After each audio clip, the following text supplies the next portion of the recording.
The dungeons never slept. They sweated. Water gathered in the seams of stone and slid down in slow, patient trails that looked almost like tears if you let your mind go soft enough. Severus never let his mind go soft. Not here. Not with the castle pressing in around him, and the cold and the dark and the whisper of footsteps that were never there until they were. He stood over the cauldron with his shoulders drawn tight, as though he could make himself smaller than the air around him, as though the dark could forget he existed. The potion inside turned upon itself like something alive. Not properly alive. Nothing with a heart, nothing that could plead. It was color and heat and intent, and he had put all three there. He watched the surface shiver when he added the last pinch of ground root. The scent changed at once. Sharp, medicinal, then a sweetness that tried to disguise the sting beneath it. A liar's smell. He liked that. The best things were lies that held. A gust found the niche through the narrow ventilation slit and worried the candles. Shadows jumped across the walls, long, thin arms reaching and withdrawing. Severus turned his wrist, spoon stirring exactly 3 times clockwise, then once counter. His own reflection trembled in the potion's skin. A boy's face stretched too tight over bones, eyes too old for 15. Mouth set into a line that refused to ask for mercy. Something brushed stone behind him. He did not flinch. Flinching was a language, and he'd learned long ago that anyone could become fluent. The sound came again, softer. Talons on rock, a cautious hop. An owl, pale against the dark, blinked at him as if it owned the place. It carried a folded square of parchment tied to its leg with black cord. Severus's fingers stilled. He lifted his wand, not as threat but habit, and the owl merely stared, unafraid. Then he saw the seal, black wax, pressed deep. A mark worked into it, serpent and skull, crude but unmistakable in its purpose. His throat tightened, as though the air itself had turned to rope. He reached, unknotted the cord with careful hands, and freed the parchment. The owl did not wait for thanks. It turned its head once, as if to watch him open it, then flapped upward into the darkness and was gone. Swallowed by the labyrinth of stone. Severus held the letter near the flame but did not break the seal. Not yet. He could hear, in the stretch of silence, the faint, far-off laughter of boys who had never been hungry, never been afraid of their own home, never been made small by a world that insisted it was their right. The wax cooled under his thumb. His mind, treacherous as always, slid backward into another cold place with another kind of damp, a riverbank in a muggle town, where the air smelled of rust and weeds and possibility. The river behind the mill was the color of old knives. It moved with an ugly insistence, cutting past Cokeworth as if it couldn't wait to be anywhere else. The bank was all mud and broken glass and weeds with stubborn green teeth. Lily stood at the edge of it with her hands curled into fists and her eyes wide, not frightened, never that, only hungry. "Do it again," she demanded, breath puffing white in the air. Severus kept his shoulders hunched even there, even with no castle walls, even with only 2 girls and the river and the watching houses. He had learned the shape of being unseen. His clothes were too big in the wrong places and too small in the rest, hand-me-downs that carried other people's sweat. He didn't mind. There were worse things than shame. He lifted his hand, palm down, and focused on the scatter of leaves near Lily's shoes. They trembled. One rose as if pulled by an invisible thread. Another followed. Then, 3, 4, a small cyclone of dead things turning in a neat, controlled circle. Lily's mouth opened in wonder, the way other people open their mouths for hymns. Petunia, a step behind, made a sound like someone choking on a pebble. "That's not fair," Petunia said. Her face tightened as if she'd bitten her tongue. Mum said you're not. He's not." She couldn't finish it. Petunia never could. She was good at wanting, but wanting made her angry, and anger made her clumsy. Severus let the leaves fall. They slapped wetly to the ground. He kept his gaze on Lily, because Lily was the only part of the scene that did not feel sharp at the edges. "It's magic," he said, voice low. He did not smile. Smiling felt like temptation. "You've got it too." "I have," Lily said, fiercely pleased, as if he'd handed her a crown. "I knew I did. I knew I wasn't stupid." Petunia's nostrils flared. "You are both stupid." Lily rounded on her sister. "I'm not. You're just jealous." The word landed like a slap. Petunia's eyes glistened, but she made her mouth hard and turned away, kicking at a stone as though it had offended her. Severus watched Petunia's retreating back and felt, without knowing the name for it, the first flicker of a satisfaction that would never quite leave him. The sensation of having something someone else wanted and could not take. Lily leaned closer, conspiratorial, as if they were sharing stolen sweets. "Where do you learn it?" "At school," Severus said. "A real one? A castle?" Lily's pupils widened. "A castle?" He nodded, and the word came out of him like a promise he'd been carrying in his ribs. "Hogwarts." Spinner's End was where the town went to rot. The houses crouched close together, bricks darkened by soot and rain and years of people who had learned to expect little. The street itself felt like a throat you could not clear. When the wind blew, it carried the scent of the river and the mill and the old iron of broken things. Inside the narrow house at the end, the air was always wrong. Too thick with smoke, too thin with warmth. Tobias's voice filled every corner, even the ones he wasn't standing in. It was the kind of voice that didn't need to mean what it said. It only needed to hurt. "Freak!" he spat, the words slurring at the edges, and the table shuddered under his fist. "Both of you. I should have—" Eileen did not answer. She sat very still, hands in her lap, as if moving might crack her. Her hair hung limp, and her eyes stayed on the chipped teacup before her, as though it was the only thing in the room that could not be taken away. Severus stood in the doorway with a book hugged to his chest. He had learned to hold things tight. If you didn't, they vanished. Coins. Food. Peace. The book's leather was worn, the spine softened by use. It smelled faintly of herbs, of old ink, of something like hope gone stale. Inside the cover, written in a careful hand, was a name that did not belong to the house at Spinner's End. Eileen Prince. The surname looked like a doorway, like a different life.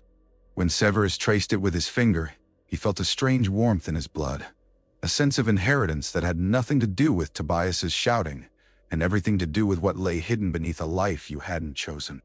Tobias lurched to his feet, chair scraping. "What's that? Stealing now?" "Me. Ending. Bye." Severus's grip tightened until his knuckles went white. "It's mine. It's mine," Tobias mocked, voice climbing into a cruel falsetto. He took 2 steps, and Severus's body went cold, instinct preparing for impact. Eileen finally lifted her head. Her gaze flicked to the book, then to Severus, and something sharpened in it, brief, like a blade catching light. She opened her mouth, as if to speak, then closed it again. But in that moment, Severus understood. Her silence was not absence. It was containment. She had survived by making herself small. He did not intend to survive that way. Later, in the cramped bedroom with the cracked window, he opened the book by candlelight and whispered the surname to himself. Prince, until it stopped sounding like a stranger. A prince could be poor. A prince could be hated. A prince could still be owed. The train smelled of coal and polish, and children trying not to show they were children. Severus kept his knees tucked close, making himself compact in the seat as the world beyond the window blurred into green and gray. Lily sat beside him, her excitement bright enough to warm the compartment. She had already asked a dozen questions about the castle, about ghosts, about whether the staircases really moved. Severus answered each one with the smallest hint of pride, as though he were granting her access to a kingdom only he understood. The door slid open without warning. Two boys stood there, framed by the corridor's shifting light. Both looked as if they'd never had to make themselves small for anyone. One had hair that refused to lie flat, and an expression that suggested the universe had been built for his amusement. The other moved like a knife being drawn, all sleek confidence and sharpened delight. "Is anyone sitting?" the messy-haired one began, then stopped when he saw Severus close, the way his hands held still, the way his eyes did not blink. His mouth quirked. "We were looking for somewhere quieter," the other boy said, though his tone implied he'd never once looked for quiet in his life. Severus felt Lily stiffen beside him. She did not like cruelty, even when she didn't know it was cruelty yet. "You can sit," Lily said, polite because she'd been taught to be. The boys dropped into the remaining seats as if they owned them. The messy-haired one leaned forward, examining Severus the way Tobias examined a bruise, interested in where it would hurt most. "What house do you reckon you'll be in?" he asked Lily, as if Severus were not there. "I don't know," Lily said. "Do you?" "Gryffindor," he said immediately, with the certainty of someone naming the only color he'd ever seen. "That's where the brave go." The other boy snorted. "And the thick." The messy-haired one grinned at him. "Better thick than slimy." Severus's fingers twitched. "Slytherin isn't," he began. Both boys turned their attention to him at once, the way wolves might glance toward a noise in the undergrowth. "Oh," said the dark-haired one, delighted. "You want Slytherin?" Severus felt his face heat. He hated that. He hated being obvious. "Slytherin produces great witches and wizards," he said, voice tight. "It's in the books." "So is rubbish," the messy-haired one said, and laughed at his own joke. Lily's cheeks flushed. "That's not fair." The dark-haired boy's gaze slid to Lily, assessing. "Fair's for games," he said, and his smile sharpened. "What's your name?" Lily answered, and then, because she was Lily, she asked theirs. The messy-haired one said his first name with a proud little lift of his chin. The dark-haired one said his like it was a secret the world was lucky to learn. Severus did not offer his. He did not owe them anything. But the two boys leaned back, satisfied in some private victory, and Severus knew, deep in his stomach, where fear lived and grew, that they would remember him. He stared out at the rain-streaked window and imagined the castle ahead, stone, torchlight, and rules that might cut both ways. Somewhere in that looming place there would be power. Somewhere he would find a way to make boys like that regret their laughter. The great hall was not a room so much as a declaration. Its ceiling vanished into darkness studded with stars that were not stars. Candles floated high above the tables, their flames steady despite the murmuring of hundreds of voices. Banners hung like judgments. 4 long tables stretched toward the raised dais where teachers sat, observing as if weighing the worth of every child who entered. Severus walked in with the other first years and felt the eyes on him immediately. Not because he was special, not yet, but because he was wrong. Too thin, too poorly dressed, too sharp at the edges. The castle loved to take measure. Lily's shoulder brushed his. She drew a breath like someone about to step into sunlight. Severus wanted to warn her that sunlight could burn. At the front, the Transfiguration professor stood beside a small stool, posture straight enough to cut glass. Her mouth was set in a line that might once have been kindness, long ago, before she had decided the world required sternness more than softness. She called names from a parchment, crisp and unyielding. One by one, children went forward, sat, and had an old, battered hat dropped onto their heads. The hat muttered, deliberated, then shouted a house.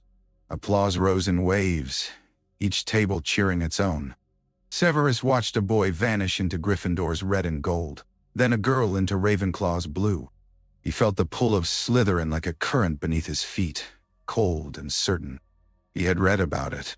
He had dreamed of it. A place that valued cunning. A place where poverty could be replaced by usefulness. When Lily's name rang out, she went forward with her chin high. The hat barely touched her hair before it cried, Gryffindor. Lily's face lit up, delighted, and she hurried to the Gryffindor table, where she was greeted with claps and grins. Severus felt something in his chest tighten. Not jealousy? Not exactly. More like the slow closing of a door. Then his own name was called, and the hall's sound seemed to pull away from him, leaving only the thud of his heartbeat. He sat. The hat dropped, smelling of dust and secrets. Its brim slid down over his eyes. "Ah," said a voice inside his head, soft and old and sharp as a quill. "Yes, I see you." Severus held his breath. "Plenty of ambition," the hat murmured. "Plenty of hunger. And pain. Oh yes, pain that wants to become something else." He thought of Tobias's fist. He thought of the leaves rising at his command. He thought of Lily's delighted smile turning away, already claimed by scarlet and gold. Slytherin, Severus thought, like a prayer and a threat. The hat's voice warmed with approval. Slytherin. Green and silver erupted in cheers. Severus stood, the hat lifted away, and he walked to the Slytherin table as if crossing a bridge that might collapse behind him. He did not look at Lily again. If he looked, he might see regret. If he saw regret, he might falter. He had not come to falter. Feasting at Hogwarts was an indulgence that felt almost obscene to Severus. Platters appeared as if conjured from hunger itself, roast meats that steamed when carved, bread that tore with a soft sigh, bowls of potatoes slick with butter, goblets refilled without hands. Children laughed with mouths full, careless. Severus ate because he was not a fool. He ate because you didn't refuse a gift from a place that might decide to take everything away. But he ate slowly, measuring each bite, unwilling to let his need show too plainly. At the dais, the headmaster rose. Conversation dulled into a hush. Even the oldest students leaned forward, drawn by the gravity of the man as if he were a star, and they the helpless debris caught in his pull. Albus smiled, and the expression did not belong among stone and war and secrets. It was too gentle, too knowing. Severus distrusted it immediately. "Welcome," Albus said, voice carrying without effort. "To those joining us for the first time, and those returning, Hogwarts is once more your home." Home. The word sat strangely in Severus's mind. Home was a place where you learned to listen for anger and footsteps. Home was where you hid what mattered. Hogwarts, with its candles and food and impossibly high ceiling, did not feel like home. It felt like an opportunity. Albus's eyes moved over the hall, pausing here and there with the precision of someone taking stock. When his gaze passed over the Slytherin table, Severus felt a prickling at the back of his neck, as if the man had brushed his thoughts with a fingertip. "Times beyond these walls are unsettled," Albus continued, and a faint ripple went through the older students. Severus saw a seventh-year boy smirk into his goblet, saw another exchange a look heavy with private meaning. "You may hear rumors. You may hear names. Hogwarts will not be a place where fear is fed." Names, Severus thought. Names mattered. Names were weapons. He wondered which ones the headmaster meant, and why his voice made the idea of fear sound like a creature that could be starved or fattened. "We will learn," Albus finished, "and we will be kind. Those are our defenses." Kindness. Severus's mouth tightened. Kindness had never defended him from anything. Applause rose. Students returned to their food. But Severus did not fully relax. He watched the older Slytherins, the way they leaned close to one another, the way their laughter carried a sharper edge than the others, the way they glanced toward the teachers as if weighing how much they could get away with. Across the hall, Lily laughed at something a Gryffindor girl said, her face open and warm. Severus looked away before the sight could do damage. He had chosen his table. He would learn what it meant to sit at it. The Slytherin common room was a cavern of green light and polished arrogance. Its windows looked out into the lake, where shadows drifted past like slow, curious spirits. The fire burned low but steady, casting a sickly warmth that never quite reached the corners. Sofas and chairs were arranged as if for court, and the older students occupied them like minor lords, draped in confidence. Severus kept to the edge at first, watching. He had always watched. Watching was how you learned where danger lived. A boy. No, not a boy. Not really. More a young man stepped toward him with unhurried grace. His hair was pale and carefully kept. His robes were immaculate. A silver pin shaped like a serpent caught the firelight at his throat. "You're new," Lucius said, and it was not a question. Severus lifted his chin a fraction. "Yes." Lucius's gaze moved over him, quick as a blade, taking in the cheap fabric, the too thin wrists, the eyes that did not look away. "Muggle-born?" Lucius asked lightly, as if discussing weather. Severus's stomach tightened. He had learned the cost of the wrong answer. "No," he said, voice steady through effort. "Half." Lucius smiled, small and sharp. "Half can be improved." Severus did not know what to say. He did not like the way the words made his skin prickle. But he hated himself for liking, the way Lucius spoke as if Severus might matter. "Talent," Lucius continued, as though offering a consolation prize. "You have it. I watched you at the sorting. You didn't hesitate." "I knew where I belonged," Severus said. "Good." Lucius's hand lifted, and for a moment Severus thought he would touch him, but the hand only adjusted the serpent pin, deliberate. Belonging is a powerful thing. It can make you brave. Or reckless. No. Behind Lucius, other Slytherins watched with lazy interest. A boy with a heavy-lidded gaze whispered something to his friend and snickered. Another leaned forward, eyes bright in the greenish light, assessing Severus like a new piece on a board. Lucius lowered his voice. "Be careful who you impress," he murmured. "And be careful who you refuse to impress." Severus felt the words slide under his ribs and lodge there. "Why are you telling me this?" he asked. Lucius's smile widened just enough to show satisfaction. "Because," he said, "Hogwarts is a castle, and every castle has its alliances. Slytherin rewards those who understand the difference between strength and noise." Severus's hands clenched at his sides. Tobias had been noise. The boys on the train had been noise. He wanted strength. Lucius stepped back, as if concluding an audience. "Come," he said, and nodded toward the fire. "Sit, listen, learn."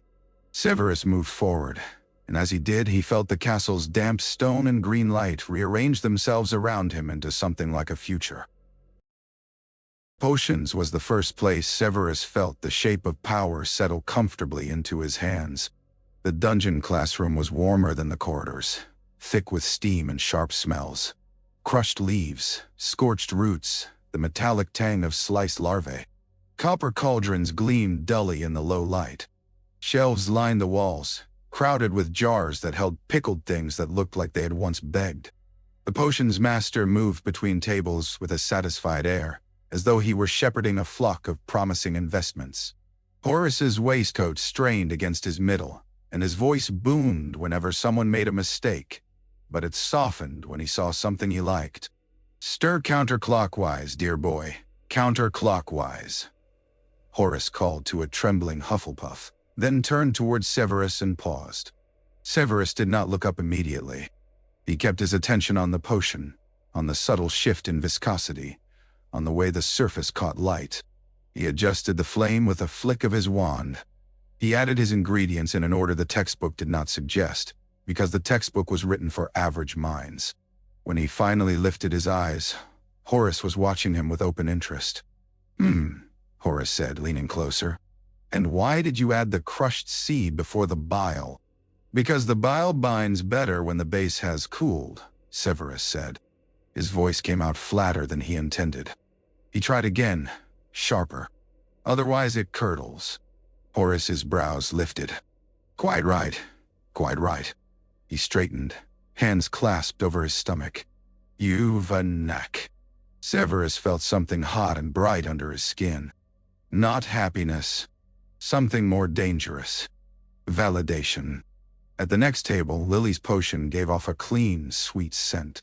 She glanced over at Severus, eyes shining with the same fierce joy she'd had by the river. For a moment, Severus wanted to share the victory with her, to let this be theirs. Then Horace clapped his hands. "Excellent work, miss," he began, and Lily's face lit at the attention, and Severus watched the teacher's interest shift toward her like sunlight moving across stone. His warmth cooled. He bent over his cauldron again, listening to the potion's quiet simmer, and thought, "I will be better. I will be undeniable." Horace moved on, but the praise stayed, settling into Severus's bones like a promise. In the world beyond Spinner's End, talent was a currency. He meant to become rich. Time at Hogwarts did not pass so much as sharpen. By 5th year, Severus had grown into his angles. His hair still hung lank, his skin still too pale. But there was a steadiness to him now that made younger students step aside in corridors. He had learned which staircases squeaked and which portraits pretended to sleep. He had learned how to smile without warmth. He had learned which professors watched too closely, and which could be fooled with the right answer at the right moment. In the Slytherin common room, winter pressed against the windows in a slow, relentless smear of ice. Beyond the glass, the lake was dark, and things moved in it. Shapes too large to be fish, too old to care about children's fears. Avery lounged with his feet up, spinning his wand between long fingers. Malfoy sat beside him, eyes half-lidded, expression satisfied in a way that made Severus' skin crawl. They spoke in low voices that carried anyway, because they liked being overheard. "They've taken another family," Avery said, as if discussing a Quidditch score. Malfoy's mouth curled. "Good. Let them learn." "Learn what?" Severus asked, because he could not always stop himself. Malfoy looked at him, amused.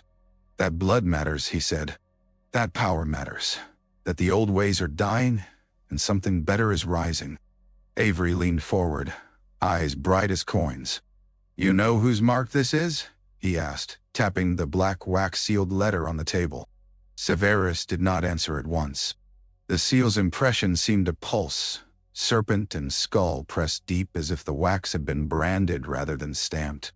The sight made his stomach tighten with a familiar blend of dread and want. "The Dark Lord," Avery said softly, savoring the title like a forbidden sweet. "He's gathering the clever ones, the brave ones, the ones with something to prove." Malfoy's gaze pinned Severus. "And you," he murmured, "have plenty to prove." Severus's fingers curled under the table.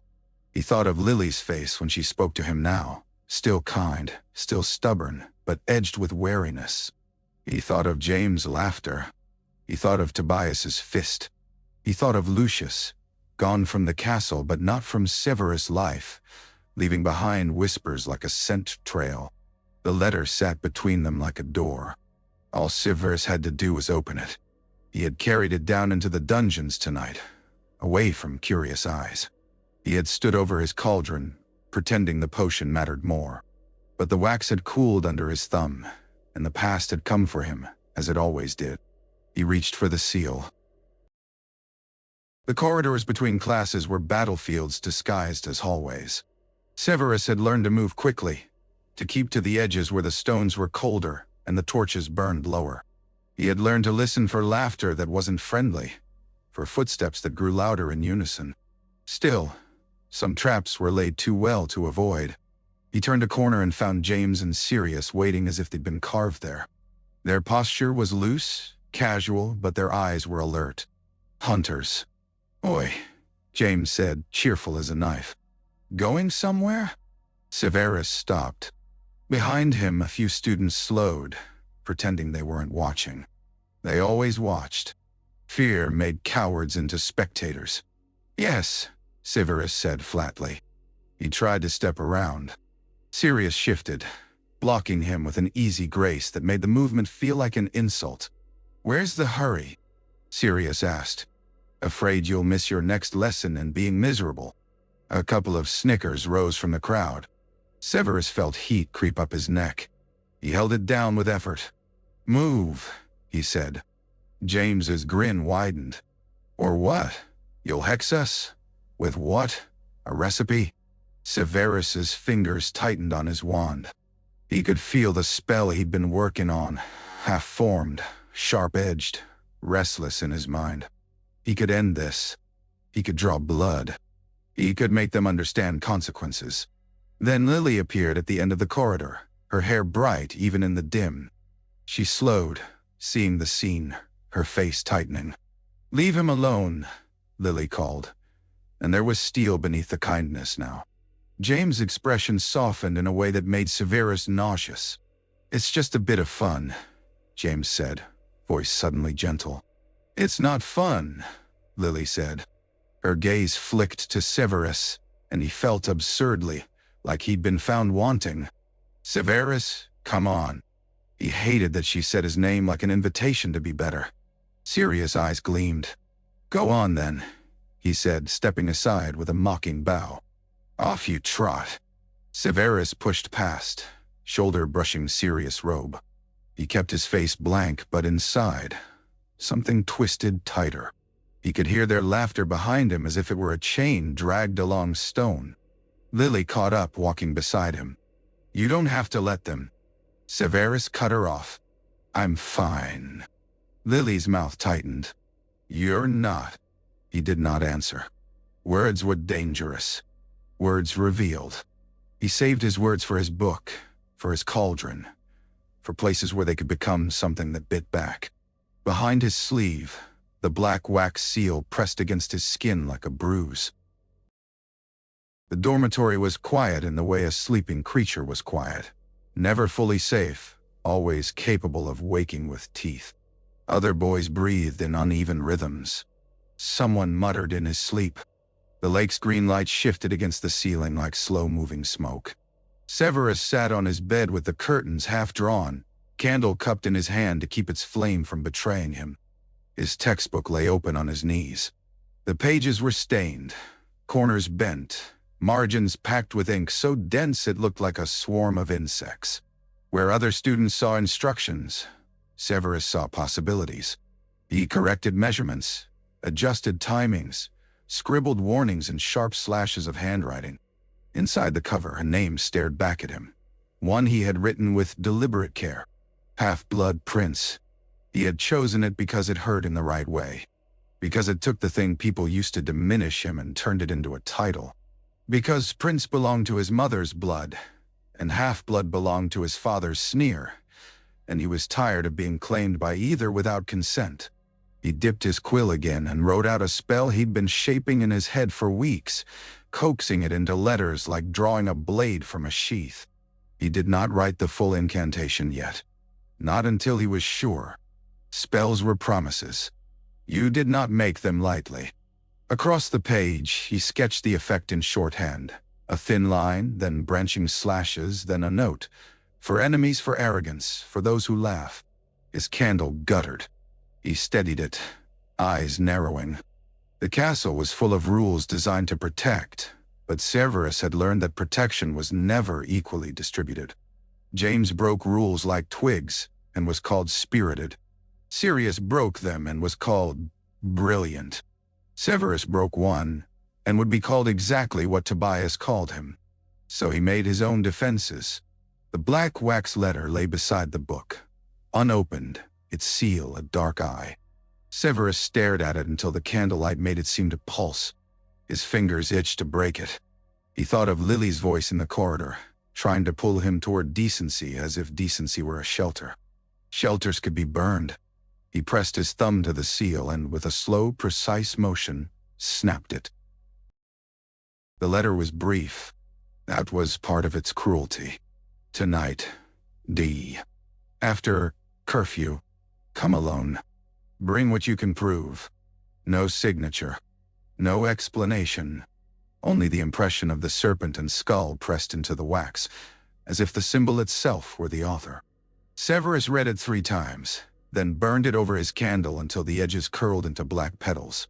He watched the ash fall into his palm, then brushed it away. Evidence was for the careless. He could have gone straight to the appointed place. He could have refused entirely. Instead, he did what he always did when the world offered him a door. He looked for the lock's weakness. The library after hours was a cathedral of whispers. Rows of shelves rose like dark ribs. The air smelled of parchment and glue and ancient dust. Severus moved between tables with his wand unlit, letting the moonlight through the high windows guide him. The restricted section waited behind a low rope and a sign that might as well have been a dare. He slipped under the rope as if he belonged there. He did. Knowledge belonged to the hungry. Chains clinked softly as he ran his fingers along spines. He found what he wanted not by title but by instinct. A heavy volume bound in cracked leather, its cover marked with a faded sigil that made his skin prickle. He opened it on a lectern, careful not to let the chain tug. The pages were thick, covered in diagrams and cramped handwriting. There it was, an illustration of a forearm, pale as bone, with a brand burned into it, serpent winding from a skull, mouth open as if to bite. Below, a note in a stern hand. The mark binds. It calls. It burns when summoned. It cannot be removed without losing more than flesh. Severus's pulse thudded in his throat. He traced the drawing without touching it, feeling as if the ink might leap onto his own skin. A sound, soft, sliding, made him freeze.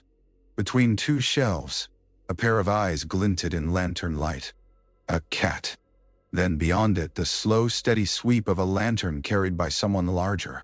Severus closed the book, breath held, and pressed himself into the shadow between shelves as the caretaker's footsteps approached, keys clinking like teeth.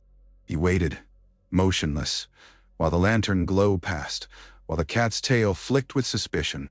When the light faded, he moved again, silent, deliberate. He did not steal the book. He did not need to. He had seen enough. The mark was not just allegiance. It was ownership. Severus left the library with the taste of ash in his mouth, and the letter's command echoing behind his ribs. Bring what you can prove. He knew what they wanted. They wanted him. The passage Severus used was not in any map the teachers offered. It began behind a loose stone in the dungeons, where mildew grew thick and the air tasted of iron. It sloped downward, narrow enough that his shoulders brushed damp rock. Rats skittered in the dark. Once he felt something wet and alive slide over his boot, and he kept going anyway. He emerged near the outskirts of Hogsmeade, behind a tangle of leafless shrubs crusted with snow. The village lay ahead, windows glowing amber against the night. Smoke rose from chimneys. Somewhere, laughter spilled from a tavern door and was swallowed by cold. Severus pulled his hood lower and moved through shadows toward the place the letter had described, an alley between a closed apothecary and a butcher's shop that smelled faintly of old blood even through winter. Lucius was already there. He stood beneath a dripping eave as if the wet could not touch him. His cloak was dark, but the quality of it was unmistakable in the way it fell. His gloves were spotless. When he looked at Severus, his gaze sharpened with satisfaction, as if a piece had moved exactly where he'd intended. "You came," Lucius said softly. Severus stopped an arm's length away. The cold bit through his shoes. He forced his jaw to unclench. "You sent the letter." Lucius's smile was brief. "I sent a letter. You chose to read it." Severus's fingers curled inside his sleeves, hiding their tremor. "Why now?" "Because you're old enough to be useful," Lucius said, "and clever enough not to waste it." He lifted something in his gloved hand, a metal stamp, dark with old wax, engraved with the serpent and skull. "There are people who notice talent, Severus. People who reward it, people who don't care what your father was." The mention of Tobias hit like a shove. Severus's breath fogged. "Don't say his name," he snapped. Lucius's eyes gleamed. "Good," he murmured, as if pleased by the anger. "Hate is a clean fuel, if you know how to burn it." Severus swallowed. "What do you want?" Lucius stepped closer, and the alley seemed to narrow, the torchlight from the tavern painting his face in hard plains. "Proof," he said. Loyalty. Discretion. His voice dropped further. There is a world coming, Severus. A world where people like us do not bow. The Dark Lord is building it. The title sent a shiver through Severus that was not entirely fear. Lucius's gaze flicked to Severus's forearm, hidden beneath wool. You've been studying, he said almost kindly. You know what the mark means. Severus did not answer. After your OWLS, Lucius continued, you will meet me again. You will bring something worth bringing. He tilted his head. Can you do that? Severus thought of Lily's eyes, of her stubborn refusal to fear. He thought of Jameson's laughter. He thought of Tobias's fist. He thought of the book in the forbidden section, the branded arm. Ownership. His mind whispered. Power. Another part answered. Yes, Severus said, and the word tasted like iron. Lucius's smile returned, slow and satisfied. Good, he said. Go back to your castle.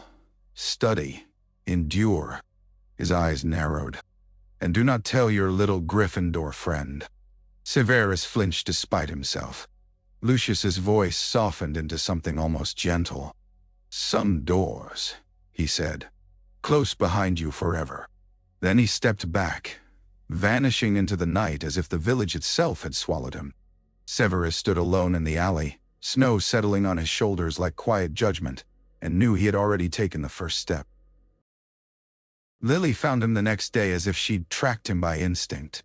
He was cutting across the courtyard, collar turned up against the wind, when her voice called his name. He stopped, because stopping was easier than pretending he hadn't heard. She approached with her scarf pulled tight, cheeks pink from cold. Her eyes were bright but not with excitement anymore. There was worry there now, and something harder. Disappointment, already forming its shape. Where were you last night? Lily demanded, not bothering with greeting. Severus felt the phantom damp of the passage on his skin. He forced his face into indifference. In bed. Lily's stare sharpened. Don't lie to me. The words hit him strangely, because Lily had always spoken to him as though truth was a shared possession between them. Severus did not like possessions he couldn't control. I don't owe you an account of my nights, he said, and heard how bitter it sounded. Lily's mouth tightened. You used to. Severus wanted to lash out, to say something cutting that would end the conversation before it could expose him. Instead, he said, quieter, people watch. So. Lily threw up a hand, exasperated. Let them. You can't live your life. Severus, you've changed. He almost laughed. Changed. As if change were optional. As if the world hadn't demanded it of him since the day he learned to flinch. I'm fine, he said. You're not, Lily insisted. You're always with Avery and Mulciber now. They do horrible things. They... She swallowed as if tasting the memory. They hurt Mary last week. They thought it was funny.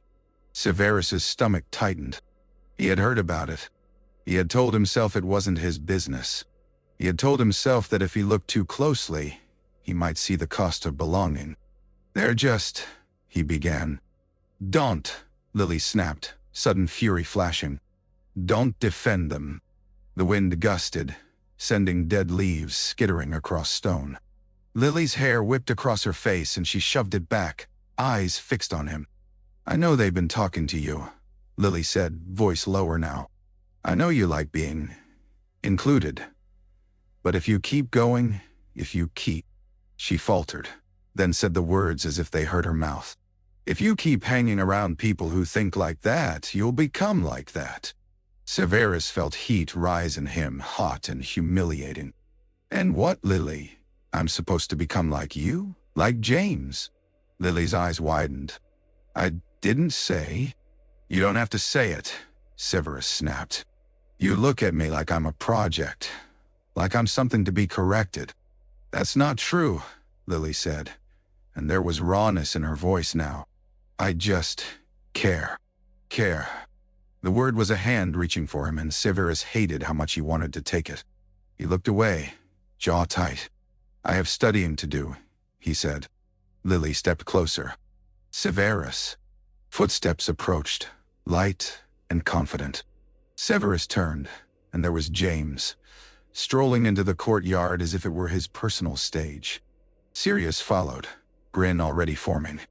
Lily's shoulders stiffened. Severus's fists clenched. James lifted a hand in mock greeting. "Evans," he said brightly, as if the name tasted sweet. His gaze flicked to Severus and sharpened. "Oh, you." Severus felt the courtyard tilt. The wind seemed to howl louder. Somewhere beneath his sleeve, his forearm itched, as if the skin itself remembered black waxen promises. The day by the lake tasted of false freedom. Exams were done, and the air itself seemed lighter, filled with the restless relief of students who believed consequences could be postponed. The grass sloped down toward the black water, dotted with clusters of boys and girls sprawled in sunlight. Laughter rose and fell like bird song. Severus should not have been there. He knew that. But he'd walked the grounds to clear his head, to escape the suffocating weight of the castle, to think about Lucius' demand and Lily's eyes and the mark that had not yet touched him, but already seemed to exist in his future. He heard footsteps behind him and turned just in time to see James' wand lift. The spell hit like a hook. The world lurched. His feet left the ground. Laughter erupted instantly, too fast, too eager, like blood in water calling sharks. Severus's robes twisted around him as he spun, suspended. His face burned as he tried to right himself, as he tried to find words that weren't panic. James's grin was bright as the sun. Sirius stood beside him, wand raised, eyes gleaming with delighted malice. "Look at him," Sirius said, voice carrying. "What do you reckon he's got under all that? Another nasty little surprise?" Hands pointed. Voices jeered. Severus heard his own breathing, ragged, loud in his ears. He tried to aim his wand, but his arm jerked uselessly, his fingers numb with rage. The humiliation was a physical thing, crushing his chest, turning his stomach. Then Lily's voice cut through the noise like a blade. "Stop it!" She pushed through the crowd, eyes blazing, hair wild from running. For a heartbeat, Severus felt a rush of relief so sharp it hurt. She was here. She saw. She would. James' face softened in that sickening way it always did when he looked at her. "It's only a bit of fun," he said, as if cruelty could be made harmless by naming it lightly. "It's disgusting," Lily snapped. She turned to Severus and her gaze found him, fierce and pleading. "Severus, are you all right?" The question was kindness. Kindness was a mirror. Severus saw himself in it, hanging, helpless, washed like an animal. He felt the crowd's laughter scrape at his skin. He felt James's power, effortless and adored. Something inside him snapped, clean and bright. "I don't need your help," Severus spat, and when Lily flinched, the hurt in her face was like fuel. Words rose in him, ugly, desperate. Words that would cut her before she could cut away from him first. He heard himself say it, the slur that tasted like poison and pride. He saw Lily's face go white, as if all the sun had been sucked from the day. Silence rippled through the crowd, shocked for a heartbeat by the ugliness of it. Lily's eyes filled, not with tears at first, but with something harder. Revulsion. "I thought you were different," she said, voice low, shaking. "I thought." She swallowed. "I can't." Her gaze flicked over him as if trying to find the boy by the river, and failing. "I can't do this anymore." She turned and walked away, shoulders stiff, as if holding herself together by force. Severus hung above the grass, watching her retreat, and felt the world tilt into something darker than humiliation. James' laughter returned, triumphant. Sirius whooped. Someone clapped. Severus stared at Lily's disappearing red hair and understood, with a clarity that made him nauseous, that he had just closed a door behind him forever. He did not remember how he got back to the castle. Only fragments, the spell releasing him, his boots hitting grass, the crowd dispersing with disappointed murmurs, as if the show had ended too soon. He remembered James leaning close, whispering something that made his ears burn, and Sirius laughing like it was music. He remembered refusing to look for Lily again because looking would make the loss real. By the time he reached an empty classroom on the 3rd floor, the light outside had begun to fade, turning the windows into dark mirrors. Desks sat in rows like silent witnesses. Chalk dust clung to the air. Severus shut the door behind him and leaned against it, breathing hard. The slur still echoed in his mind. He could taste it, bitter and coppery, like he'd bitten the inside of his cheek. Part of him wanted to spit it out, to claw it away, to chase Lily down and drag the word back into his throat by force. Another part, smaller, colder, whispered that it had been inevitable. That Lily was too bright, too clean, too unwilling to understand what it meant to be cornered. That she would have left eventually. Better to make it happen on his terms. He slid down the door until he sat on the floor, knees drawn up, face buried in his hands. For a long time, he did not move. When he finally lifted his head, his eyes found the small pile of ash on the nearest desk. He had carried it without thinking. The remains of the letter had burned, a few flakes of black wax that had hardened into jagged chips. The serpent and skull impression was still visible on one fragment, half melted. "Proof," Lucius had said. "Bring what you can prove." Severus's mouth twisted. What proof could he bring? His grades? His skill? The way he could brew circles around most of his classmates? None of that felt like enough. Not now. Not after Lily's face. He pushed himself to his feet and crossed to the desk, staring down at the wax fragment as if it might answer him. What could he prove? He could prove he had nothing left to lose. He could prove he was willing to become something ugly if it meant never being helpless again. Severus closed his fingers around the wax. It bit into his palm. In the fading light, he imagined Lily's eyes, bright with disgust, and felt something in him harden into a shape he recognized. Resolve. He would not beg. He would not crawl after someone who had turned away. If the world wanted him monstrous, then he would become a monster with teeth. He swept the wax into his pocket, grabbed his cloak, and left the classroom without looking back. Outside, the castle's corridors stretched ahead, dim and twisting, leading down toward the dungeons, toward the passage, toward Hogsmeade and the waiting dark. The cellar smelled of smoke and old drink and damp stone. Severus's boots scuffed on uneven steps as Lucius led him down, one hand holding a lantern that painted the walls in wavering gold. Above them, muffled voices and laughter seeped through floorboards, the tavern's warm life oblivious. At the bottom, the air turned colder. A brazier burned in the corner, flames licking low. Shadows crowded the room, thick and watchful. Someone stood near the far wall, cloaked in black that seemed to drink the light. A mask hid the face, pale and expressionless, with slits for eyes that gleamed like wet stone. Severus's stomach tightened. He kept his face blank. "Good," the masked figure said, voice distorted, neither old nor young. "You came." Lucius stepped aside, presenting Severus with a subtle sweep of his hand like offering tribute. Severus reached into his pocket and withdrew what he'd brought, a small phial glass cold against his skin. The liquid inside shimmered faintly, an ingredient taken from the potion stores under Horace's nose, chosen carefully. Not because it was valuable in itself, but because stealing it proved he could slip past walls people assumed were secure. He set it on the rough table. The sound of glass on wood felt loud as thunder. The masked figure leaned forward slightly. "And what else?" it asked. Severus held the gaze through the mask's slits. "Information," he said. "Speak." Severus swallowed, then began, quietly, precisely, describing what he knew, which professors patrolled which corridors after curfew, how the castle's wards shifted during storms, the half-forgotten passage behind the dungeons that led into Hogsmeade, the way certain portraits could be bribed into silence. He spoke of students, too, Who boasted, who listened, who might be persuaded. He did not speak of Lily. He would not give them her.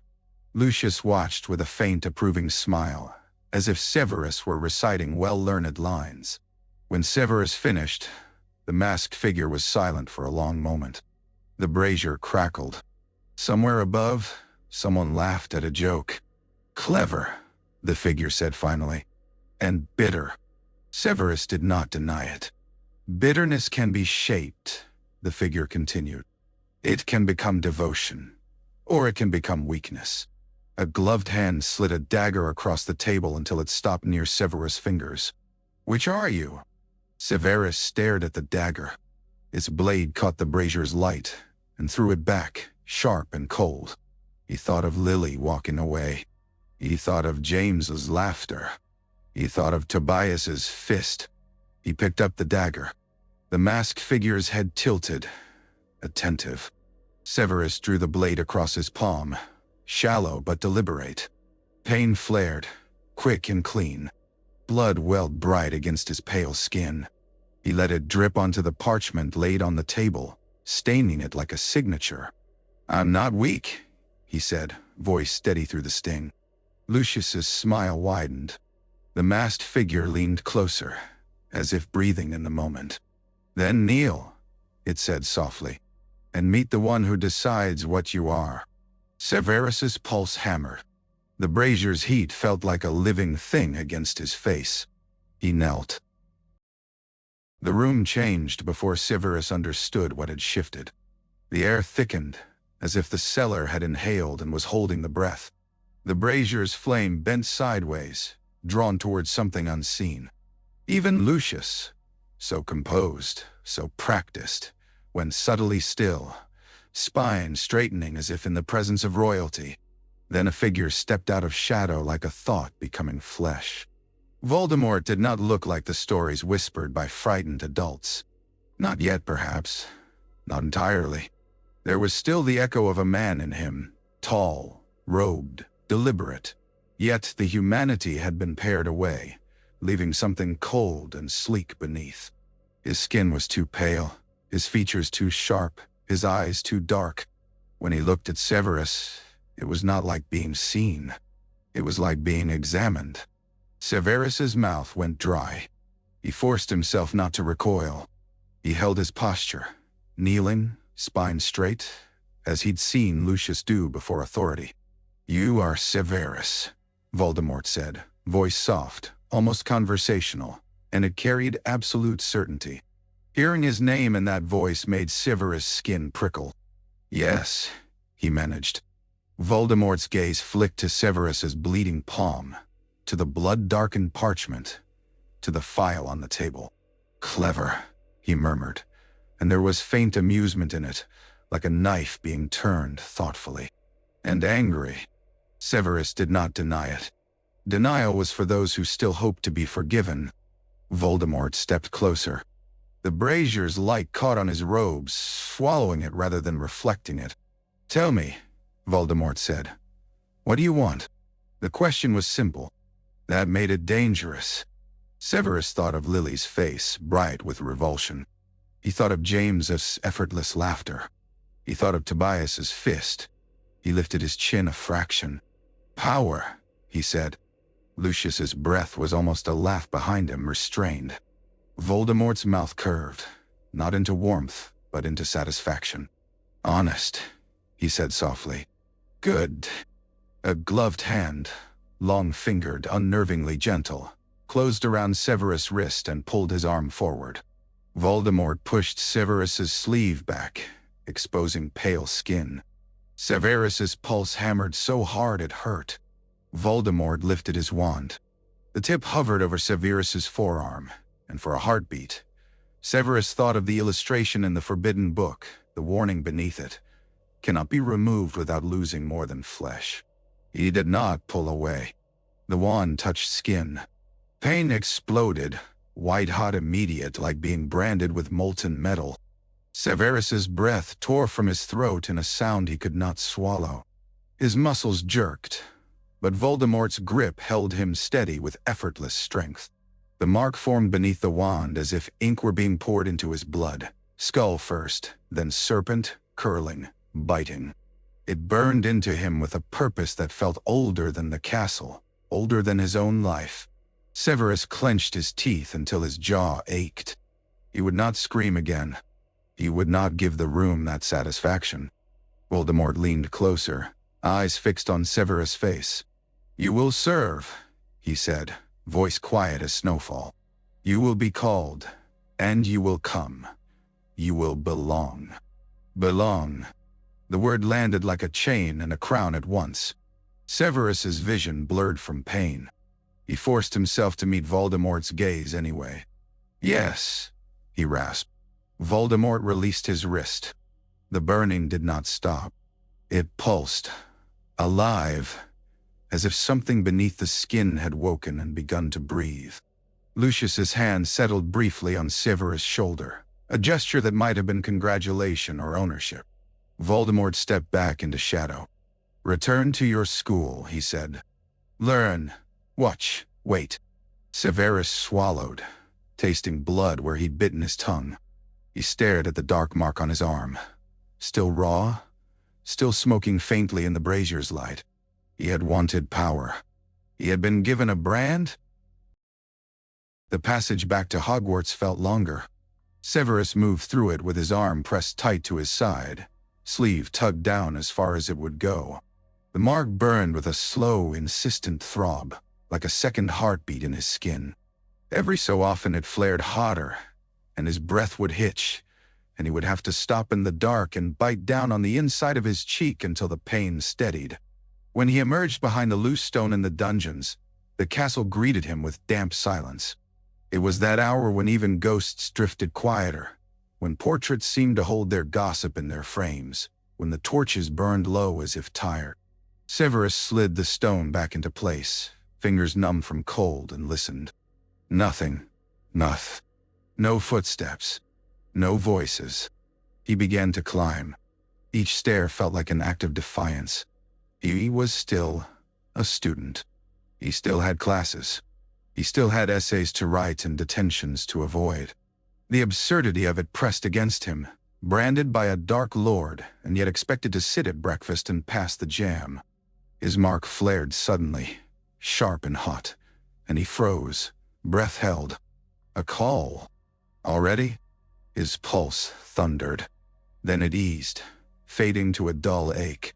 Severus forced himself onward, rounding a corner into a corridor lit by 2 sputtering torches. And there, walking toward him with unhurried steps, was Albus. The headmaster's robes moved softly, as if the castle itself parted for him. His silver beard caught the torchlight. His face was calm, almost gentle. But his eyes, sharp behind half-moon lenses, went to Severus at once. Severus's skin prickled. He kept his expression blank, shoulders squared. He made himself into a normal boy in a corridor before dawn. He made himself into someone with nothing to hide. Albus stopped a few paces away. For a heartbeat, neither spoke. "You're up early?" Albus said mildly. Severus's mouth felt stiff. "I couldn't sleep." Albus studied him in silence. Severus felt irrationally, as if the man could see through cloth, through skin, into the dark ink burning under his sleeve. Then Albus nodded once, as if accepting something he had not been told. "Is precious," he said softly. "I hope you find it." He moved past, leaving behind a faint scent of something clean. Lemon, perhaps, utterly out of place in the damp corridor. Severus stood still until the sound of Albus's footsteps faded. Only then did he let out the breath he'd been holding. His mark throbbed again, slow and satisfied, as if it enjoyed the fear. Severus clenched his fist. He would not be ruled by pain. He would not be ruled by anyone's gaze. Not James, not Lily's, not even Albus. He pulled his sleeve down tighter and walked on. By the time Severus reached the dormitory, the sky beyond the lake had begun to pale. Dawn at Hogwarts was never bright at first. It seeped in slowly, reluctant, turning the underwater light outside the windows into a bruised wash of green and gray. The room smelled of damp wool and the faint sourness of teenage boys who thought themselves immortal. They slept on, sprawled in tangled blankets, mouths open, innocent in the way only the untested could be. Severus moved among them like a shadow with purpose, boots soundless on stone. He sat on his bed and drew the curtains fully closed. The candle on his bedside table flared at a flick of his wand, throwing warm light across the dark fabric. Only then did he push his sleeve up. The mark stared back at him, black against pale skin. The serpent curled from the skull as if alive, as if it might slither free. The flesh around it was raw, tender, and the pain beneath it pulsed in slow waves, each one a reminder. You will be called. Severus held his arm out, studying it as if it belonged to someone else. His hand trembled once, a small betrayal, and he forced it still. He expected absurdly to feel triumph. He expected to feel relief. What he felt was weight, not regret. He refused that. Not shame. Shame was a chain he had worn too long. This was something colder, awareness. He had stepped into a war that existed beyond the castle, beyond school rivalries and petty cruelty. He had offered himself to something that did not give without taking. He thought of Lily, asleep somewhere in a Gryffindor tower, her face turned away from him even in dreams. He thought of James, likely dreaming of applause. He thought of Tobias, who would never understand this brand and would mock it if he did. Severus flexed his fingers, watching the mark shift with the movement. "I'm not weak," he whispered. Not to the sleeping boys, not to the castle, but to himself. The words were a vow and a threat. "I'm not helpless." The mark warmed, faintly, as if pleased by the sound. Severus lowered his sleeve and extinguished the candle. Darkness returned, thick and familiar. He lay back on the bed without closing his eyes. In the quiet, he could almost imagine the serpent beneath his skin stirring, listening for a call that would come sooner or later.